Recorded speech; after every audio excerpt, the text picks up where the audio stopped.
ناولي لي كده بقى الصواني يا ام احمد. طب هتبداي بايه طيب؟ هعمل المكرونه النجس الاول، احطها في الفرن وبعدين اتبل الفراخ. يعني عايزه الصواني الكبيره. ايوه بالظبط كده. هاتي.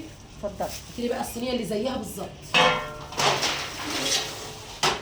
ايوه يا ام احمد. اتفضلي. ايوه يا ام عمر.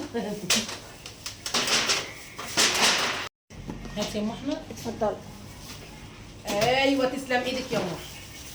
بقى على فكره انا هعمل بقى ايه؟ طعام صايم يا ولاد، طعام صايم. هنعمل مكرونه نجريسكو وبانيه. عايزه اقول لكم بقى ان اللي عامله البشاميل النهارده ام احمد طبعا، فطالع بسم الله تبارك الرحمن زبده. حبيبتي يا ام عمر. طبعا ايه دي فراخ، نزود ونكتر كله بثوابه وباجره. يلا يا ام حسن الله يبارك لك، ولعين الفرن. حاضر يا زوج. هروح اودي دي بقى في الفرن وانت ايه ظبطي لي دي. حاضر على مهلك.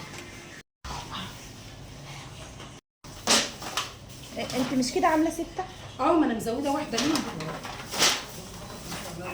ولعلمك يا ام احمد انت اللي هتحمري البانيه ده مش انا. ليه بقى؟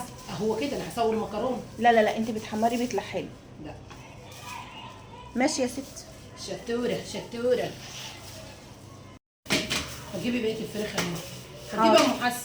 هاتي بقيه الفراخ يا ام حسن. حاضر، بس قولي لي ايه رايك في غسيل حاضر يا الفراخ؟ زو. والله ما شاء الله ريحتها جميله بألف هنا للي هياكل. الف هنا. دي كل بقى فراخ هنتبلها ان شاء الله. بكره عندنا وجبات اطعام. النهارده ده اللي احنا عملناه المكرونه والبانيه ده افطار صايم.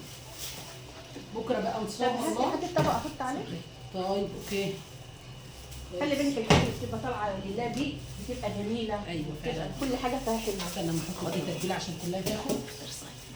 ايه ماشي يا ام حسن. ماشي يا ام ماشي يا ام حسن، هقول للشيخ. الا دموعك انت. انا بتعذب يا جدعان. لازم لازم. ايوه شوفوا شوفوا شوفوا التحمير بس.